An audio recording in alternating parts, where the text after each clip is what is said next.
Hi, everybody. Welcome to the Vanko X Project. I have an amazing guest on today, Sifandos. He's a huge online coach, mentor, helping males embrace their masculinity through empowering them to find their purpose and live their true identity. Thank you so much for coming on today, man. Hey, thank you for having me here, brother. It's an honor and a pleasure.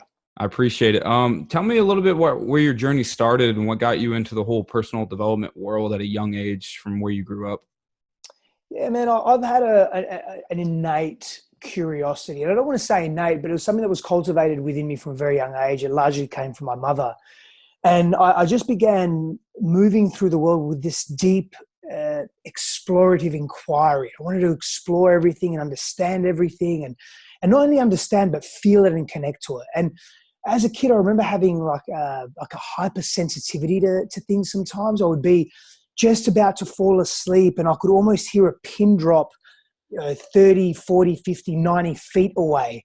And Right. it was very strange, difficult to explain. And I would open my eyes and I would look and everything would be magnified. And it was very overwhelming as a kid and I couldn't quite understand and still today don't. But what some of those experiences and many others did for me was give me this curiosity. And when I couple my childhood, my family environment, which was quite traumatic and volatile and physically abusive and emotionally abusive, I wanted to escape a lot. And so I escaped, as a kid, I escaped either just playing by myself with Lego or watching Disney movies or just going into this fantasy realm. Right. And so that really piqued my interest in what was possible because I'd watch cartoons and I'd watch, Disney movies and like Peter Pan, for example, the kids were flying around. I'm thinking, wow, what could I fly? Do human beings fly? Right. How does this actually work? And so that propelled me deeper into understanding the esoteric arts and understanding philosophy and Eastern mysticism and ancient scripture and so forth,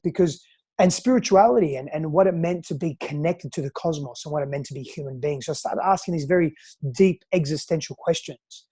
And that in part shaped how I moved through the world combined with my upbringing.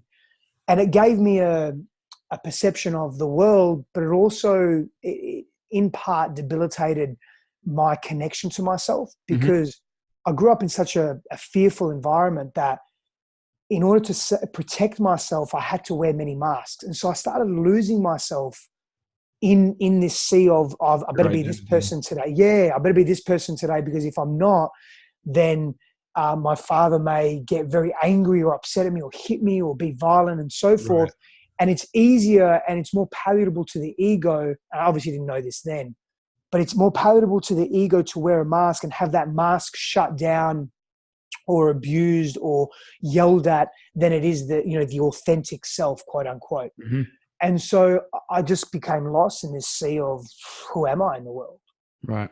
So in short, that shaped my curiosity, and then really moving into understanding the human mind and the human condition and social psychology. Yeah. I started studying psychology, behavioral science, philosophy from a young age as well, and then studied that at university and myriad of other mind-body modalities as well. But really, my friend, my biggest learning has come from my personal experiences, my intrapersonal experiences with myself and my intimate relationships where honestly, they so many didn't go too well. Some went well, aspects of it, but overall they were very challenging because I wasn't there. I wasn't present. I wasn't connected. I was coming from fear. I was living from shadow. Right. And when that came to almost an apex point, I realized that I had to do something different. And so I embarked on that journey a number of years ago to go very deep into my own psyche and really go into the layers of the human condition and why we do what we do, who we are, how can we be more connected, more profound, what are my personal values, how do I want to show up as a man in the world, and what does that actually mean to me, masculinity, femininity, everything, and in between that and more. And so that's where really I came from. Okay. Who were your biggest mentors in your life that really embraced who you were as a male and bringing out your masculinity and others as well as you got older? That's a great question. The answer from a young age, unfortunately, is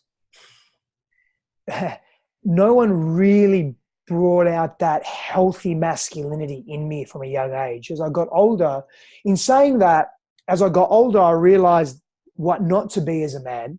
And so my father was a great example and mentor indirectly.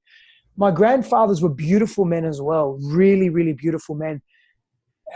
And they were quite passive in their demeanor. So they weren't really strong and solid in their healthy masculinity, but they were amazing human beings, compassionate, empathetic, giving men. They were good examples as well. However, not in that solid structure of masculinity of what I would identify with today. As I got older, I was working abroad internationally, and I met a Vaidyan, which is an Ayurvedic master, and spent a lot of time with him. And he really helped shape my understanding of what it meant to be a man in the world.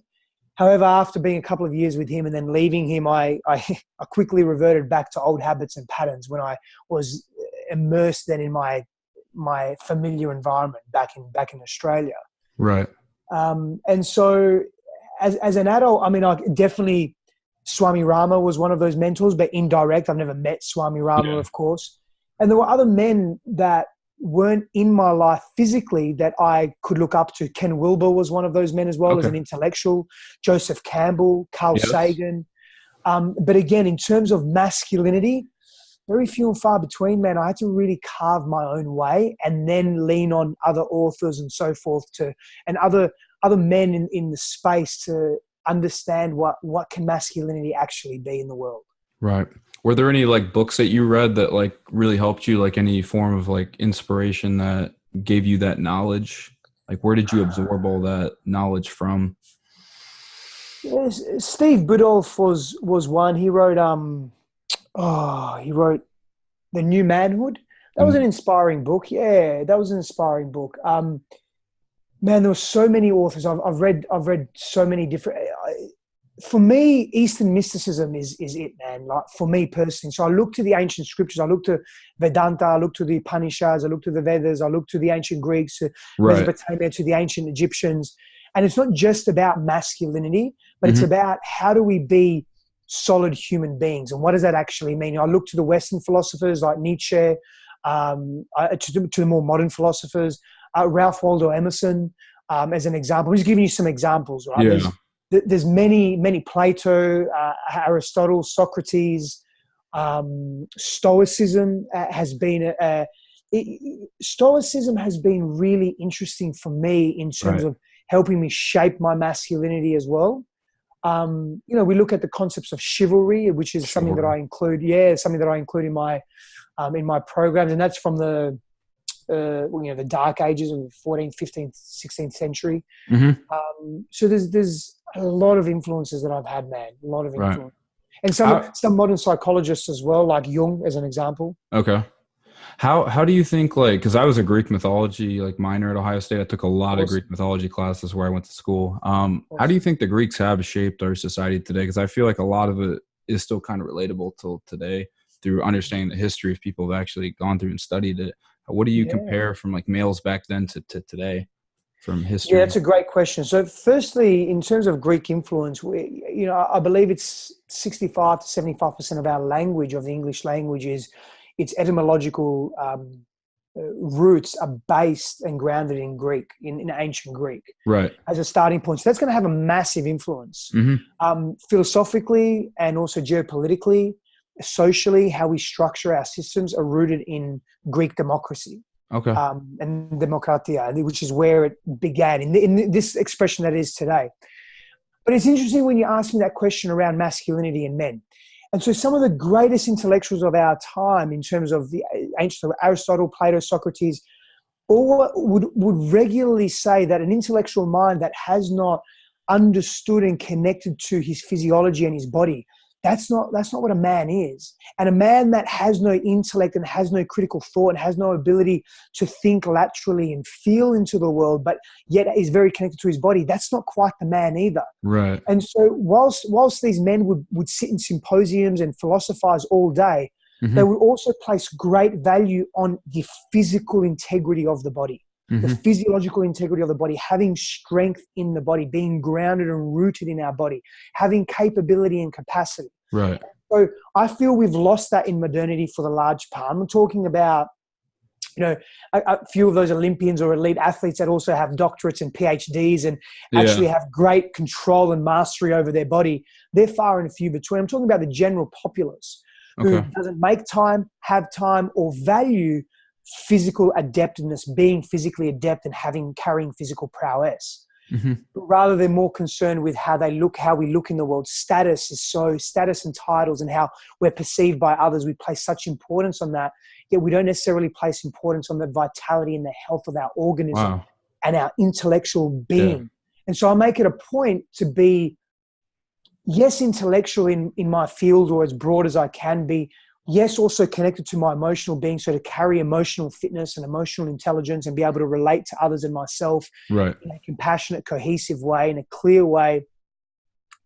And I also make it a point to move my body regularly every day, to be mobile, to be nimble, to be strong, to be powerful, to be agile, whatever attributes I consider to be healthy physical state of mind pointers. Yeah, that's Tony a big Robbins part of it as talks well. about that For in his sure. book Awaken the Giant Within. He talks about your states of mind. I follow a lot of this work and getting up and doing some activities in the morning, whether it's walking or just some push-ups.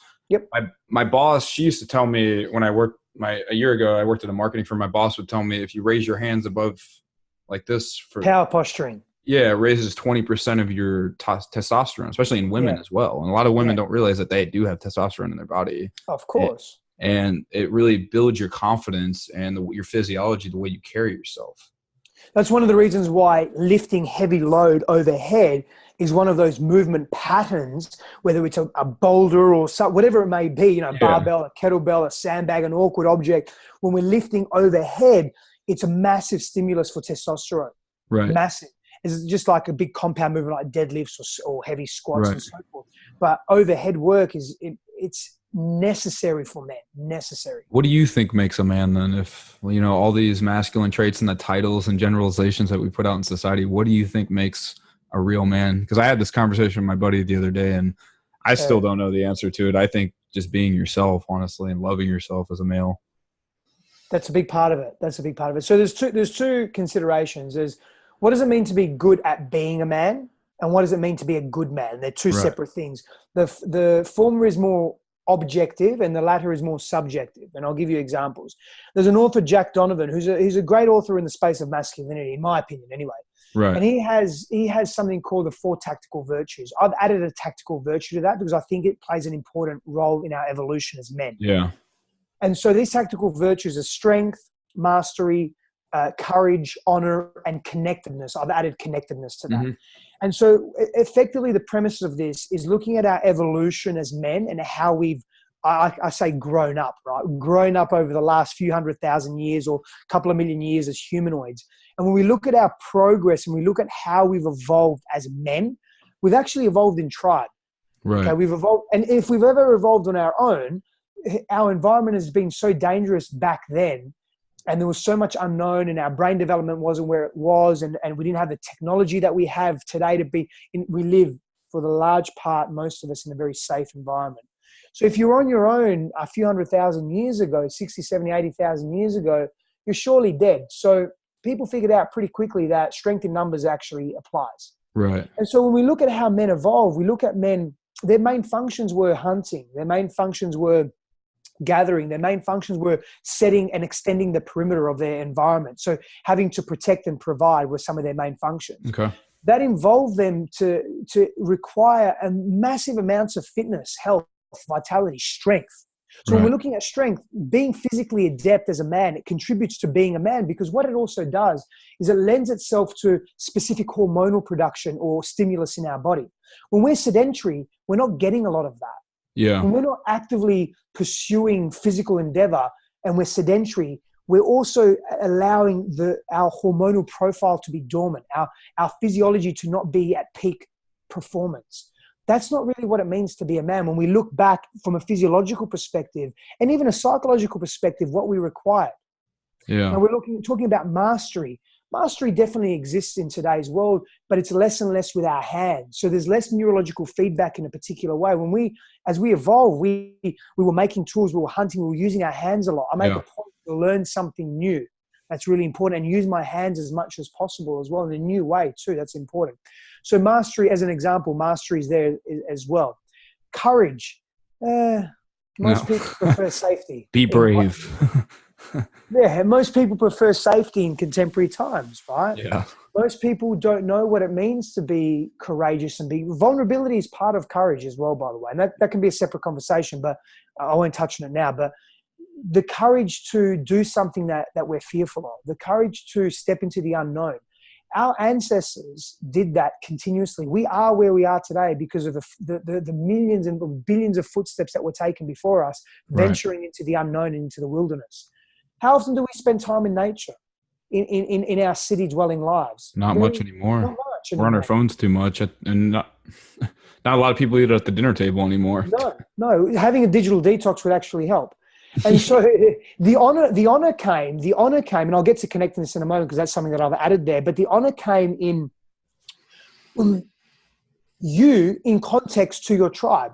And so if you had a specific skill set, you did your best in that tribe to contribute to that group, whether it was 3 men, 4 men, or a family of people, or a few families together, or 12 men, whatever it was, you contributed to that. If you pulled your weight, so to speak, you were contributing to that, and you were in honor. And you had a level of self-identity in reference to the group and in reference to who you were in that group. And so the honor came from being in integrity, in mastery, courage, and strength.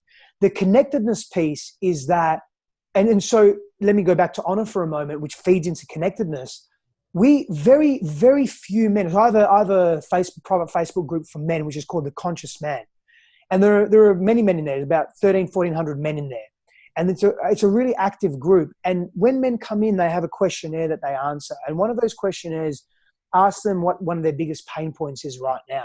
So many men answer isolated, feeling alone, don't have anyone to talk to, don't have friends. So many men are coming from this place. And so how can they express honor? How can they be inspired to be better when no other healthy men are there challenging them? Right. No accountability. There's no accountability. There's no response. There's no need for responsibility. And men feel alone. So the connectedness piece was you had to be connected as a man 50, 60, 100,000 years ago.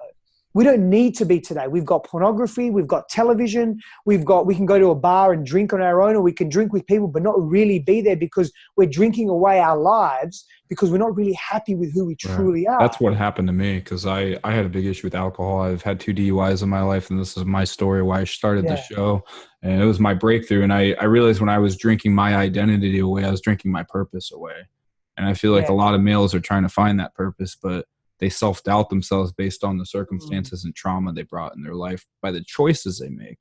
Yep. Because we have all these things, but you don't have to have the choice to go to the bar. You can choose not to drink. You can choose, not to go eat there, wherever that is you choose. You always have that decision to have that power in your life. Yep. Yeah, we all do have that choice. And when you have a band of brothers that you're connected to, because we were all connected, you have an accountability. Right. And you can choose who do you want to align with in greatest alignment with your values. And so part of that's something that, back to your question earlier around men in today's world, we at some level, we used to be highly self-aware and highly observant of who we were. We don't have that today. People don't take a few minutes at the end of their day to reflect on, who was I? How did I behave? That argument that I had, could I have shown up differently? Did I do my best today? Did I put my front foot forward today? Was I in alignment with my actions? Were they in alignment with my purpose? What is my purpose? What are my values? Have I treated myself fairly today? Have I treated others fairly today? People don't go through that self-analysis. Right. And so we're disconnected from self and we don't really know who we are. Right. We're not like waking up in the morning because like every morning I wake up, I have a gratitude journal I write down 3 times a day next to my bed, and it gets my state of mind going to keep me grounded with my identity. But at the same time, I always have that struggle throughout the day. Like, what am I doing this for? Like, I haven't gotten the results I wanted. I do have these thoughts sometimes because, this podcast has been a struggle for me. I almost thought about quitting the show because I just, was having a hard time getting interviews, and I was just doubting myself in that mindset every day. I couldn't, get out of it. But the only way to get out of it is like to sit in a room by yourself and really look at your life. Nobody's there. And really write down what you want. Yeah.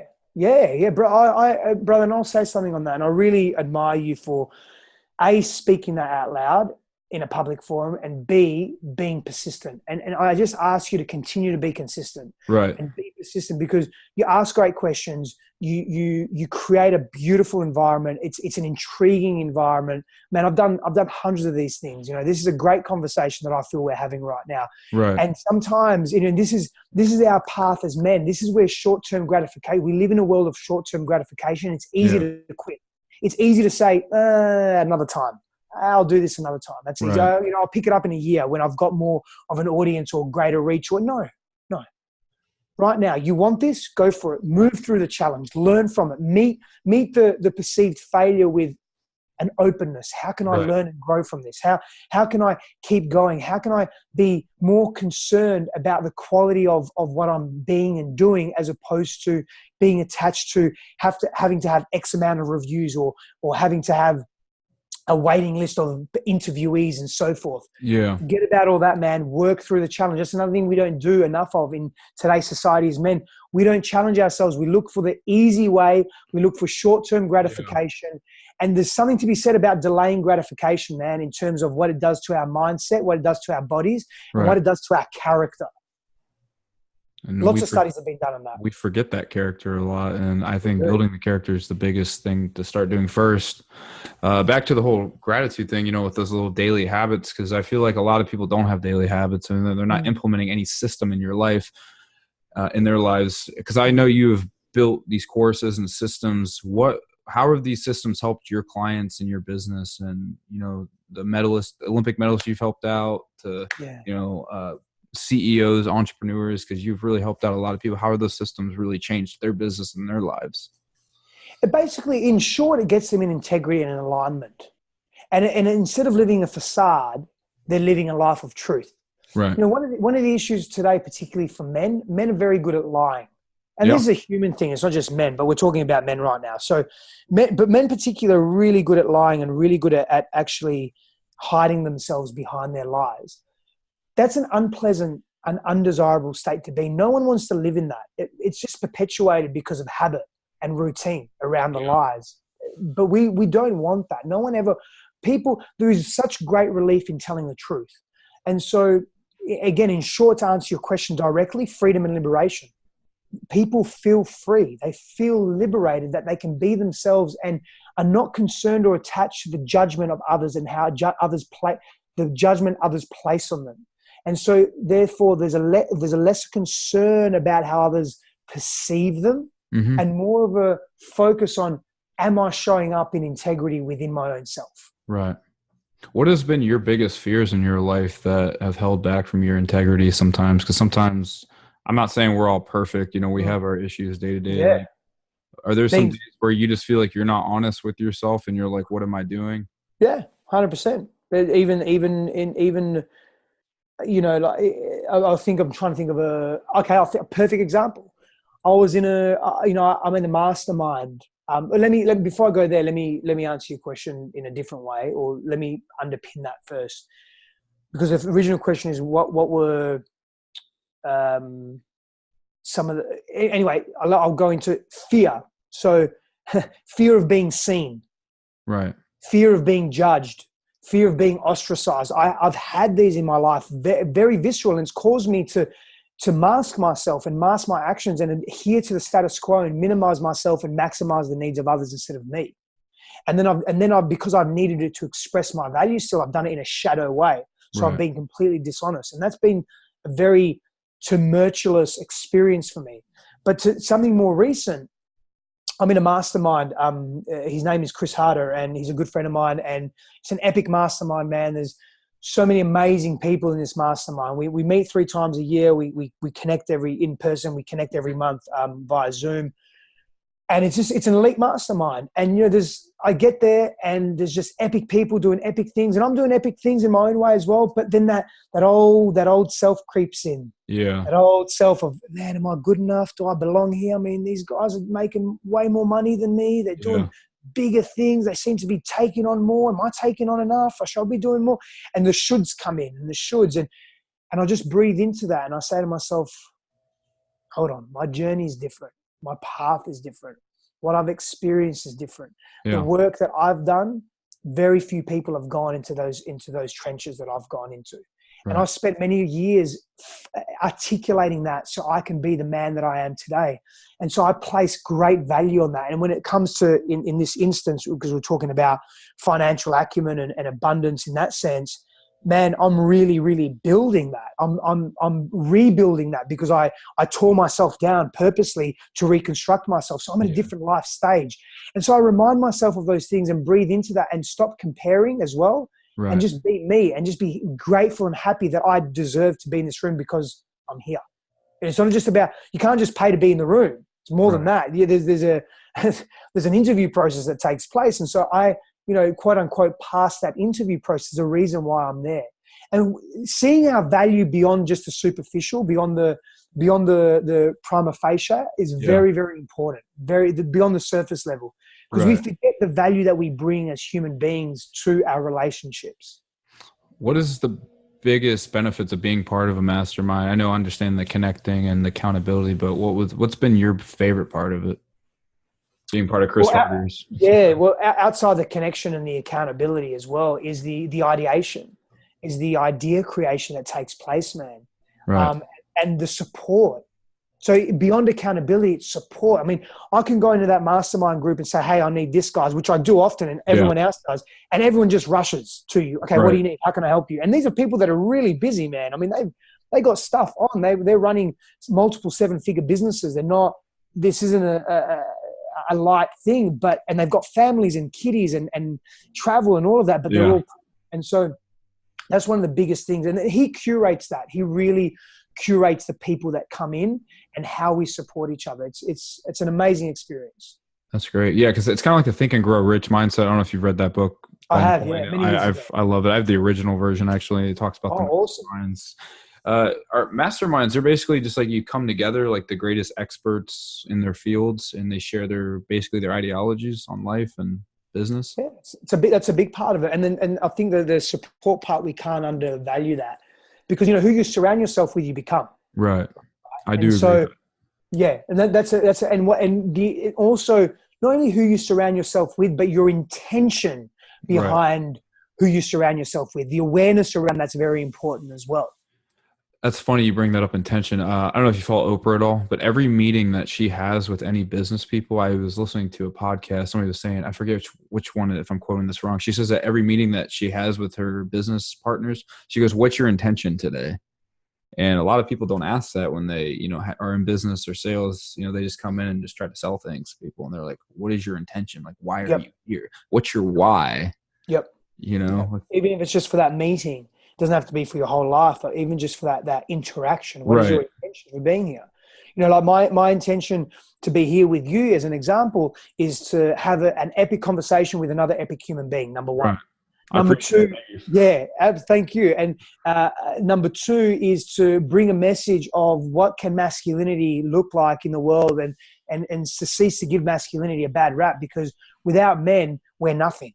And without women, we're nothing. And so can we blend and merge the two? And how do we do that from a place of difference and celebrating that, and a place of sameness, and celebrating that as well, and then spreading that message and giving that to the world? And so that's my intention here. And my intention also, I set a target for myself to be on X amount of podcasts by December 30th or December 31st. How many days in December? 31. I think. Yeah, my birthday's in December. I'm a Sagittarius. There you go. Awesome. So by December 31, I've well exceeded that. And so really coming further into just being, again, epic conversations, epic people. Right. That's what I love about podcasting. This is just a little bit about me. Like, it's a great marketing tool, but it's such a accessibility and that power that you can get out to people. Because nowadays we're just so on our phones and listening. We're not like, I'm not saying a lot of people don't read blogs or read a lot of books. I'm just saying it's more accessible, and it's such a great way to get a message out there and to hear everybody's stories. Because I grew up listening to my grandma's stories when she came to this country. I'm Hungarian, so my grandma came here with nothing from Budapest, and she would talk to churches about how she came here with nothing, and how people, back in the day helped each other. I don't feel like a lot of people are helping anybody anymore. Like, they're just kind of walking around, like we talked about earlier, your selfish mindset. So how do you Hyper break out of a selfish. selfish mindset? Like, that's the thing. Cause like, if we're so involved with what we want to do in social media and that gratification, how do we get out of that? There's two ways I see. One is a preventative and slash curative, and the other is preventative and curative as well. So the first is developing a new belief system around needing to be selfish. We don't need to be selfish. We need to understand that we're pro-social beings, and we've actually evolved that way. It's in Right. our DNA. It's in our culture. Yeah. It's in our social constructs. We're pro-social beings. Yes, there's intrinsic competition embedded in everything that we do. It's how we relate to the competition, which is what we need to change. And we Right. have to understand that we do far better with collaboration than we do with Yeah. Law of excessive competition. reciprocity. Yes. Number one. So really embracing that and understand, being aware, being educated in that. And number two is go do something nice for someone. Go give your time, your energy, your resources to someone. I'm just talking about writing a check to a foundation, which is nothing wrong with that, by the way. Yeah. But I'm speaking to literally help someone. Go help your grandmother. Go volunteer at a nursing home. Feed the homeless. Help your brother out or a friend out if they need an ear to listen. Just actively, with intention, deliberate intention, give, and do that regularly. And you will see yourself and feel yourself moving out of fear and hyper selfishness, Right. into a more of a balance of giving and receiving as well. And you won't have this fear that's attached to, I need to do more for myself because I'm scared that I won't get this and I won't achieve that and I won't be seen like this and I'll be alone. And we're just pushing ourselves away more and more. Right. And that's what I love about your work, is you really dive deep on like identity, obviously, in males and purpose, but like it's like you like draw it out from you when you talk. It's like your communication. You have such a way of like talking about how we push ourselves away from each other and our own purpose and our identity. Did you get involved in any communication groups growing up? Like, how did you develop these skills to speaking? Like, because you have a gift for it. Oh, thank you, brother. I appreciate that compliment. No, I haven't. I haven't. I've just been me, and I've just practiced, and I haven't joined any communication groups in any capacity besides university and the odd, and speaking in front of people and Yeah. Speaking on stage. But again, I deliberately place myself in that. I haven't had any formal training. I think and feel I need some formal training. I think that'll be very beneficial for Right. me to be able to articulate a message with greater cohesion. I just speak from my heart, man, and I really believe in what I'm speaking to, and I'm also very open to, okay, this is my ideology. Yeah, I'm open for that to evolve, and I'm open for that to shift and transform. Provide me with a really strong, believable reason as to why, or reasons, and let's deep dive into that and evolve these ideas. And so I just come from that place. I just come from, and I think a lot of it also, I think a lot of it also came from being repressed as a kid. And then, our voids become our values. Dr. John DeMartini says that often. Okay. Our voids become our values. I'll have to check him out. Dr. John DeMartini. You love him, man. Dr. John DeMartini. Yeah, he's epic. Old school. He's old school. I'll have to check that out. I follow Dr. Joe Dispenza. I don't know if you follow him at all. Of course. Too. Amazing. I would be going to his level 1, 2, 3 in, I think it's in Arizona, in September, but I can't because my fiance and I are teaching in Hawaii. We have a retreat that's nearly booked. There's a couple of spots left, like a 40-person retreat, and then we're going into Greece for our wedding as well. So you do adventure retreats and stuff for people. We do, yeah, I do as well. Last year I was in the New Zealand Alps. I took a few people up there in altitude. Epic. What's that experience like climbing a mountain with other people and helping them attain their goals? Personal growth in the mountains, man. It's an amazing experience. And the parallels drawn between what the mountain can teach us, or what nature can teach us, right, and what's actually unraveling within our own psyche, mindset, and intrapersonal and interpersonal self is phenomenal. Right. That's good. Is there any new projects besides all that you're so passionate about right now that you can give out and talk about? Yeah, absolutely, man. Reclaim Your Kingdom. So Reclaim Your Kingdom commences July 17th. It's an 8-week immersive online program just for men. And it's groundbreaking, man. I'm so excited about this. I've been doing Reclaim Your Kingdom for a couple of years. This is just a new iteration of it. Right. And I'm just super excited to be involved in this. And obviously, I'm the founder and I'm the creator of it, but I'm super excited to be giving this to the world and to men. So we kick off July 17th. Wow.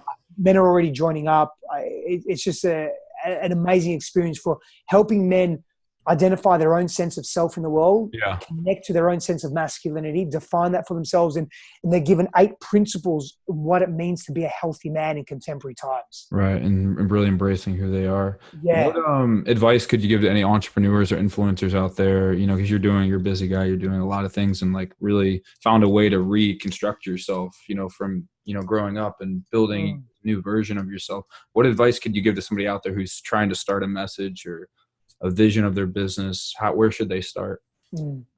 There's 2 things I would say. The first is willingness, and let me elaborate on that. Be willing to go where other people can't and won't. Be willing to traverse the unknown, because there's so much gold in the mystery, in silence and stillness and solitude.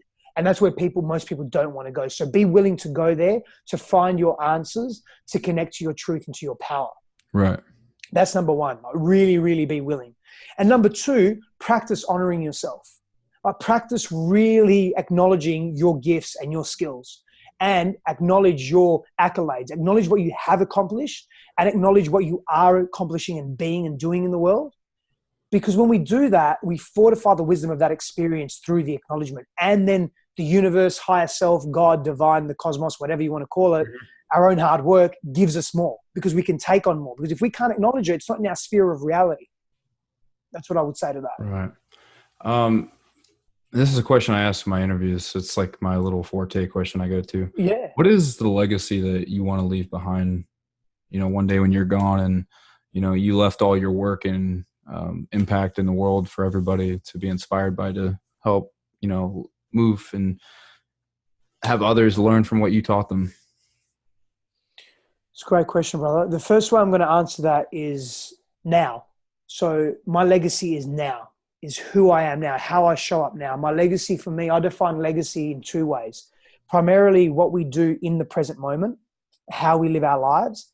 And yes, then that lends itself to when we pass, when the physical body perishes, what can we be remembered for? Right. Or what can we be acknowledged for or appreciated for? But for me, it's a now thing. Do it now. And then to answer that question directly is to be known for, he's the guy that went where others wouldn't go. And to have a really healthy, positive impact at a global, at a socio-cultural, geopolitical, socioeconomic level, you know, geo-environmental and individual level, of course, as well. Right. But I'm just to be known for that guy that just goes where others don't. And it's not a comparison thing. It's an integrity thing for me. It's an integrity thing that I really believe with all that I am, that there's so much wisdom in the unknown, in the places that are really difficult to traverse and go into. And there's so much wisdom in pain and fear, just as there is in joy and celebration.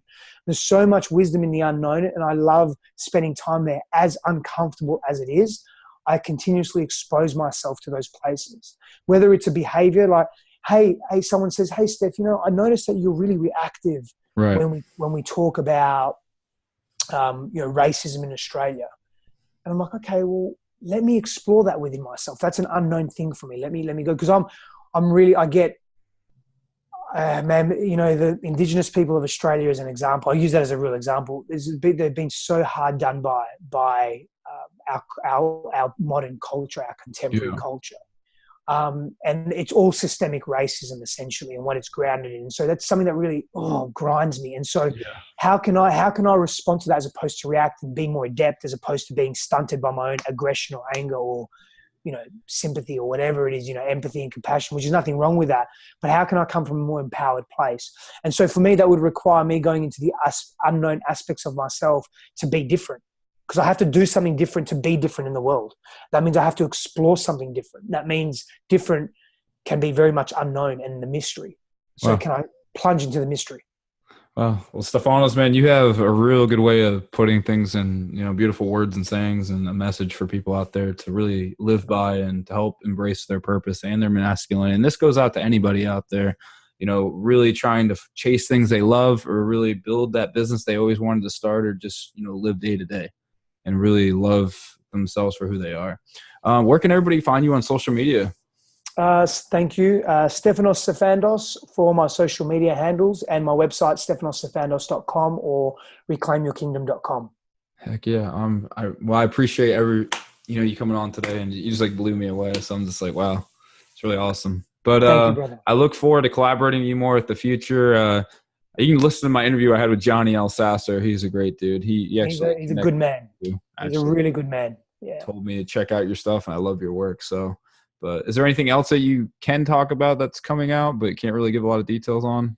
Yeah, absolutely. Thank you for asking. Myself and my fiance, we have that retreat that's coming up in September. Yeah. There's a couple of spots left. So christinehassler.com/Hawaii. It's in Hawaii. That's epic. And then her and I are also running a one-day event in August in LA, October in London, and November in San Diego as well. And that's for all men, women, couples, etc. But it's all about how do we connect to self in the most profound way. Right. Well, hey, I appreciate you coming on the Vanko X Project today, man, and thank you for your time. And I wish you the best of luck in your journey in helping men and everyone embrace their true identity and purpose. Thank you, my brother. I appreciate being here. You too.